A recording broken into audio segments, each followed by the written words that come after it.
Hola, en este video vamos a inaugurar una nueva modalidad que es la de responder preguntas de patrons.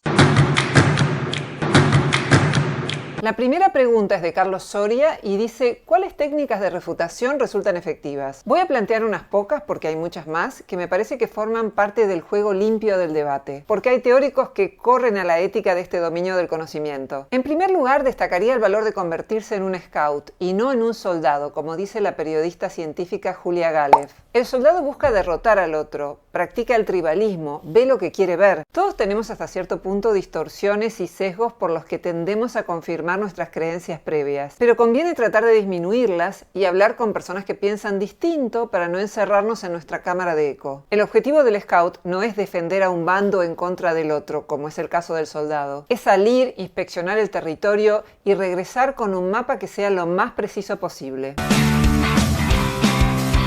Si uno ataca a la persona y no a la idea, el metamensaje parecería ser: personas como vos no deberían existir. Mejor sería que pensáramos todos igual. Y la diversidad de pensamientos es una riqueza, no algo que deberíamos evitar. Puede que no siempre sea buena esta diversidad, por ejemplo con cuestiones relativas a los derechos humanos, pero en general sí lo es.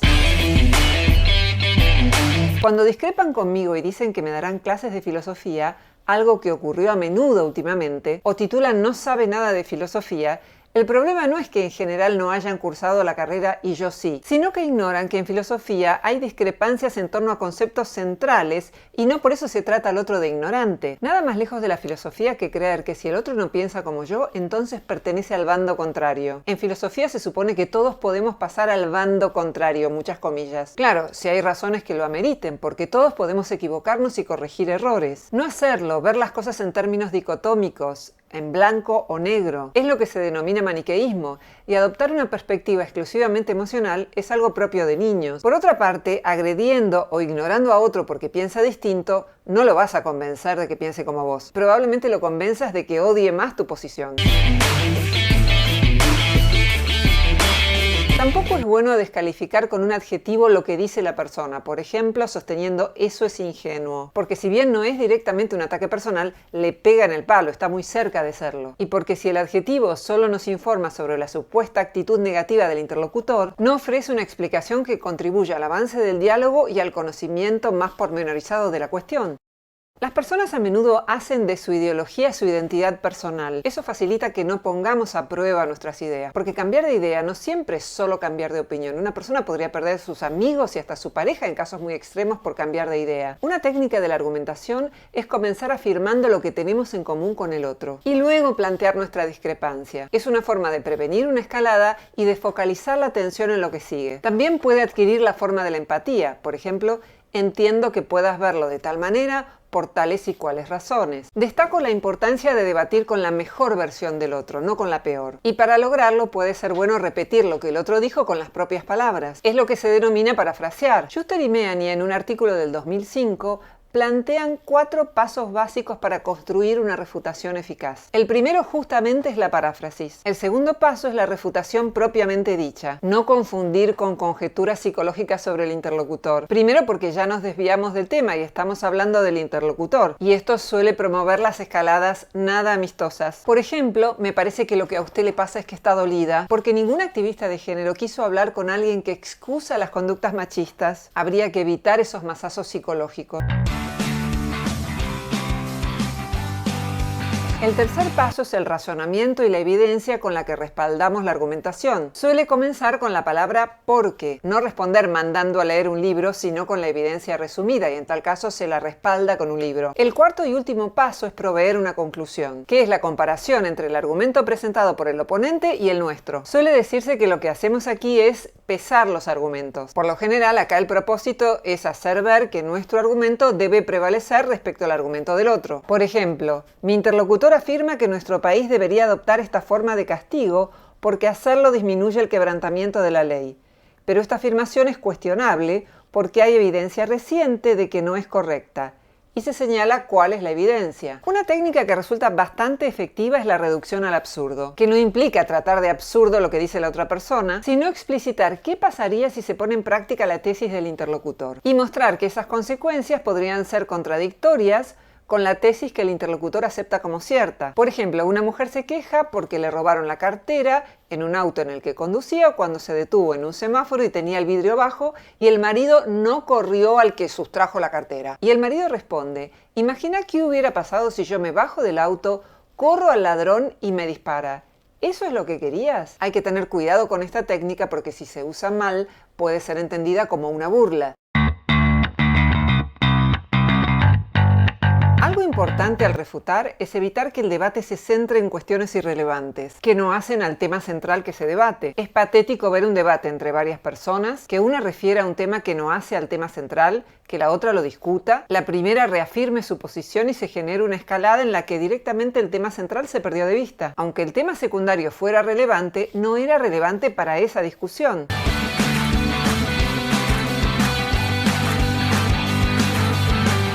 Conviene evitar también el narcisismo de las pequeñas diferencias. Por último, la palabra refutación es muy fuerte. De acuerdo al diccionario, refutar es discutir con argumentos, pero muchos lo entienden como la demostración al otro de que algo es definitivamente falso, y esto no siempre ocurre. En una cadena de argumentos puede haber algunos puntos más fuertes y otros más débiles. Incluso un buen argumento que inicialmente parece definitivo podría ser respondido con nuevos contraargumentos y evidencias. No hay que confundir respuesta con refutación en sentido fuerte, es decir, con haber probado que la primera tesis era falsa. Todo el tiempo se plantean hipótesis o tesis opuestas. Que un autor haya recibido la respuesta de otros no significa que fue refutado. La segunda pregunta es de Anaí Noelis y dice: ¿qué pensás de la militancia de sobremesa? De alguna manera esta pregunta tiene algo que ver con la anterior. Anaí me envió un artículo muy interesante de Luciano Román sobre la militancia de los adolescentes en la sobremesa familiar. Es frecuente que habrá grietas y tensiones, en particular cuando militan en el activismo de género, en el veganismo o en el ecologismo. El periodista sostiene que los desacuerdos generacionales son un síntoma saludable de la evolución social. Pero el problema surge cuando se intenta reemplazar el diálogo por un monólogo autosuficiente. Y entonces se cree que el otro debe ser combatido y se califica como retrógrado a todo aquello que no sintonice con los dogmas de la militancia urbana. Y no se admite la posibilidad de otras argumentaciones. Agrega que la solución no pasa por volver a censurar las conversaciones familiares, que era un poco lo que recomendaban los abuelos, que en la mesa no se hablara de política, de fútbol o de religión.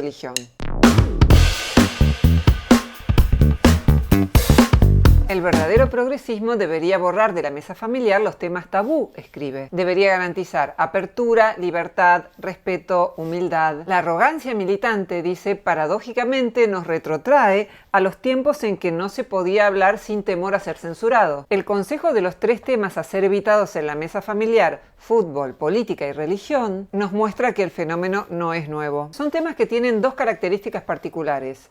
Se trata de cuestiones valorativas, emocionalidad agregaría, y conjeturas difíciles o imposibles de comprobar. Esto no implica que no se puedan debatir, pero hay que tener en cuenta esas particularidades. Los componentes valorativos pueden hacer que se focalice más en atacar a la persona que en analizar los argumentos. En los medios de difusión y en las redes sociales no es muy frecuente encontrar debates sobre posiciones diversas. Lo más común es encontrar debates basados en la descalificación del oponente, o medios alineados con una sola de las posturas, lo que establece una cámara de eco. No siempre es razonable o ideal que los medios muestren las 2 campanas. Una frase sobre el periodismo dice que si el tema es si llueve o no, el rol del periodista no es llamar a una persona que sostenga que llueve y a otra que sostenga que no, sino salir a ver si llueve. Pero ese ejemplo refiere a un desacuerdo de un hecho comprobable. Cuando el desacuerdo es valorativo, es necesario saber qué valora cada interlocutor y desde ya cómo lo argumenta. En este caso, el ideal de mostrar las 2 campanas o más evitaría la cámara de eco y fomentaría la actitud pluralista que caracteriza la mejor filosofía, el deseo de entender y evaluar los distintos argumentos sobre cada tema. Es importante abandonar el prejuicio de que si una persona sostiene valores distintos a los nuestros, entonces es un ignorante, un dogmático, un egoísta o un malvado. Podría ser una persona razonable que adopte un punto de vista distinto al nuestro.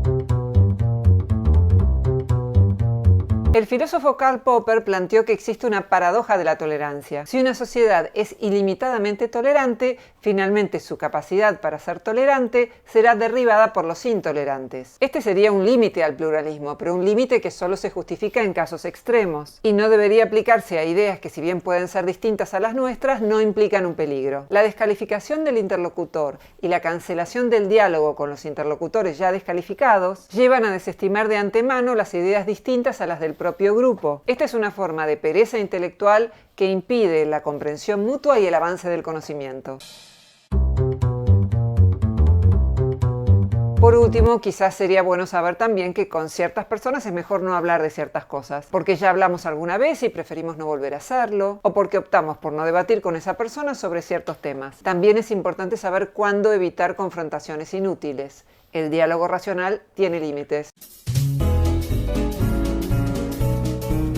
Otra pregunta es de Jesús del Canto, que dice: ¿cómo equilibrar la individualidad con la pertenencia a un grupo? Dicho de otro modo, ¿cómo conservar el yo sin que la integración de un nosotros lo oprima y lo disuelva? Un ejemplo que da Jesús del Canto es el de un adolescente que en el secundario o en el instituto tiene que jugar al vóley para resultar atractivo y para tener amigos, mientras que lo que le gusta es practicar deportes de agua. O sea, y ahora reencuadro el tema con mis palabras, queremos ser libres de expresar nuestras propias ideas, pero también queremos que nos inviten a los picnics, es decir, no queremos quedarnos sin amigos. En inglés se usa el término trade-off para referir a dos valores en conflicto. El diccionario lo traduce como compensar una cosa con otra, pero es más complejo. En una situación de trade-off hay un conjunto de opciones que generan una ganancia y un valor, pero a la vez implican un costo o sacrificio de otro valor. Por ejemplo, las personas que tienen hijos están a menudo en una situación de trade-off entre el cuidado y el respeto de la autonomía de los niños. Para un padre es valioso respetar la autonomía del hijo, pero esa autonomía conlleva peligros y a menudo hay que poner límites para evitar esos peligros. Por el otro, aunque es valioso cuidar al hijo, una actitud excesivamente sobreprotectora lo perjudicaría, y entonces el hijo ya no podría desarrollar su autonomía. Y a veces hay que aceptar ciertos riesgos como un mal necesario. Ante estas situaciones de trade-off, los padres ponderan costos y beneficios, como si fueran pesos en una balanza imaginaria, y eligen la situación más óptima. La distinción individualismo-colectivismo se usa para diferenciar tipos de cultura, rasgos de personalidad y posiciones filosóficas. Las culturas individualistas, como la de Europa Occidental y Estados Unidos, enfatizan los logros personales independientemente de los objetivos del grupo, lo que fomenta una situación de competencia. Esto es muy esquemático, pero a grandes rasgos es cierto. Culturas colectivistas como China, Japón o Corea enfatizan los objetivos de la familia o del grupo de trabajo por encima de los individuales. Ambas categorías tienen sus defectos. Las culturas muy individualistas son susceptibles a la soledad, y las personas de culturas colectivistas pueden tener un intenso miedo al rechazo. No todos los individuos de una sociedad encajan con la actitud que promueve su cultura. Es posible encontrar personas más individualistas o más colectivistas que el promedio. En este caso, hablamos del individualismo o del colectivismo como rasgos de personalidad de un individuo. Por último, en la filosofía también se usa esa distinción para diferenciar distintas posturas éticas y políticas. El individualismo es una filosofía ética y política que prioriza la libertad individual y se opone a la autoridad y a los controles sobre el individuo. Y el colectivismo es una filosofía moral y política que enfatiza el valor de lo colectivo. Por ejemplo, pueden trabar la posibilidad de que un individuo emigre porque el Estado pagó su educación. Los individualistas se oponen a esta subordinación y apoyan el derecho a emigrar. Existen distintas versiones de estas posturas y también algunas que intentan conciliarlas. Aplicando estos conceptos, nuestras decisiones dependen del trade-off, de nuestra personalidad, de la cultura en la que vivimos y de la filosofía que adoptemos. Podemos ver un ejemplo de esto en un estudio de Dan Ariely. En un bar les dan a elegir 4 cervezas y se comparó la satisfacción de los clientes cuando hacían pedidos en voz alta y en secuencia, o por escrito y en simultáneo. En la primera condición, los clientes tendían a pedir algo distinto a los anteriores, tal vez para diferenciarse, para marcar su autonomía, y quedaron menos satisfechos, excepto la primera persona que elegía sin esos condicionamientos. Los investigadores denominaron necesidad de singularidad esa actitud del primer grupo y plantearon que las personas con mayor necesidad de singularidad sacrificaban su satisfacción hedónica para mostrarse más autónomos. Los investigadores plantearon que en una sociedad de valores más colectivistas, las personas tendrían a privilegiar la conformidad con los demás. Realizaron un estudio en Hong Kong y reafirmaron su hipótesis. Cuando los clientes debían elegir en voz alta y en secuencia, elegían lo mismo que el anterior y quedaron menos satisfechos, excepto la primera persona que elegía sin esos condicionamientos. En este tipo de situaciones, si se desea privilegiar la satisfacción hedónica, conviene tomar la decisión antes de que los demás hagan el pedido, para no ser influido por sus elecciones. Lo interesante del estudio es que apoya la idea de que el efecto del grupo es importante en las dos culturas, aunque es posible que el individuo no sea consciente de esta influencia. Para estar con otras personas, a menudo debemos sacrificar preferencias personales. Y está bien que así sea, porque estar con otros es en sí mismo valioso, por su compañía, por los intereses compartidos, porque se establece implícitamente un sistema de ayuda mutua, hoy por ti, mañana por mí. Así que la respuesta práctica a la pregunta ¿cómo conservar el yo sin que el nosotros lo oprima o lo disuelva? Sería sabiendo que renunciamos a algunas cosas a cambio de otras. Es un sistema de compensación, de trade-off. Si para atraer a las chicas tiene que jugar al vóley, será porque le importan las chicas. Hay muchos casos que empezaron así y terminó gustándoles el vóley tanto o más que las chicas. Es lo que plantea la película Shall We Dance? Bailamos. Richard Gere interpreta a un hombre que se siente atraído por una mujer, Jennifer López, a la que ve bailar dentro de una casa desde un tren, toma clases con ella, se enamora, el romance nunca se concreta, pero luego termina gustándole el baile en sí mismo. Y también, volviendo al caso anterior, puede practicar deportes acuáticos, no es incompatible.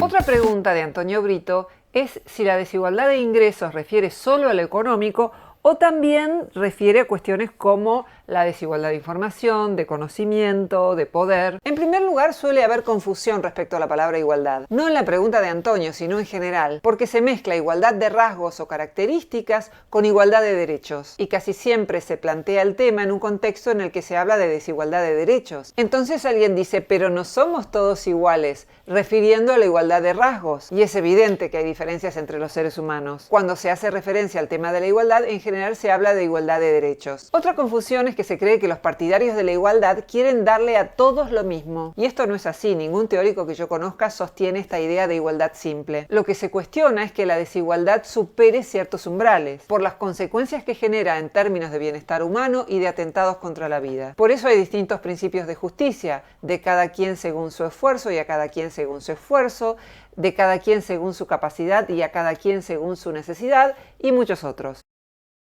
Hay muchas formas de desigualdad. En filosofía existen distintas posiciones respecto a la distribución de derechos, bienes y recursos. Se denominan teorías de la justicia distributiva a las distintas posiciones sobre los estados deseables de distribución y cuáles son los procedimientos que permitirían llegar a esos estados. Si bien parecería que las teorías distributivas solo refieren a ingresos, a menudo están vinculadas con la desigualdad de conocimiento a la que están ligadas. Por ejemplo, cuando la buena educación es paga, pero también porque tener padres que pueden acceder a determinados conocimientos podría facilitar que los hijos accedan también a esos conocimientos. Y no es que hablemos del conocimiento en sentido académico. El conocimiento da conceptos, palabras, amplía el vocabulario, nos permite clasificar mejor las situaciones cotidianas, sean de tipo psicológico o social, permite sustituir las confrontaciones físicas por las disputas verbales, argumentativas y respetuosas, y está vinculado con el poder porque la retórica, que es el arte de hablar bien, persuadiendo, conmoviendo o incluso deleitando al interlocutor, a menudo permite influir sustantivamente en los demás. La célebre frase "conocimiento es poder" es cierta, pero acá no uso poder en su uso más frecuente, que es político, sino como una manera de influir a los demás, no necesariamente de forma ilegítima. Hoy se discute si los ciudadanos deberían tener más poder sobre cuestiones que tienen que ver con sus vidas, si elegir cada 4 años y no tener otra forma de participación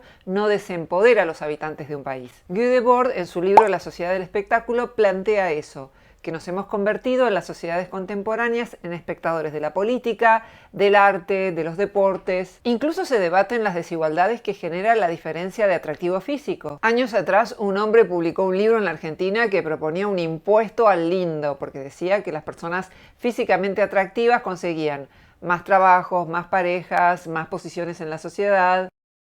La desigualdad de derechos es indeseable por varias razones, algunas intrínsecas y otras extrínsecas. Las razones intrínsecas plantean que es un ideal de los derechos humanos. Todos merecen igual consideración en la distribución de bienes y en el acatamiento de las normas. Este ideal tiene excepciones, pero esas excepciones deben ser justificadas en lugar de ser aceptadas a priori. Las razones extrínsecas tienen que ver con la manera en que la desigualdad puede afectar, por ejemplo, a los atentados contra la vida, al bienestar humano. Por ejemplo, puede promover el efecto Mateo, un proceso por el cual la riqueza incrementa el poder político y las oportunidades para incrementar más la riqueza, mientras que la pobreza disminuye el poder político y las oportunidades. ¿Cuándo se justifica la desigualdad? Para compensar la discapacidad y la discriminación, por ejemplo. Dar prioridad en el asiento en un transporte público a una persona con dificultades para moverse sería uno de estos casos. Bueno, cuenten en los comentarios qué les parece esta modalidad de responder preguntas y probablemente seguiremos con futuras ediciones de nuestros queridos patrons, a quienes agradezco que apuesten a la continuidad de este canal. Gracias a todos por llegar hasta aquí.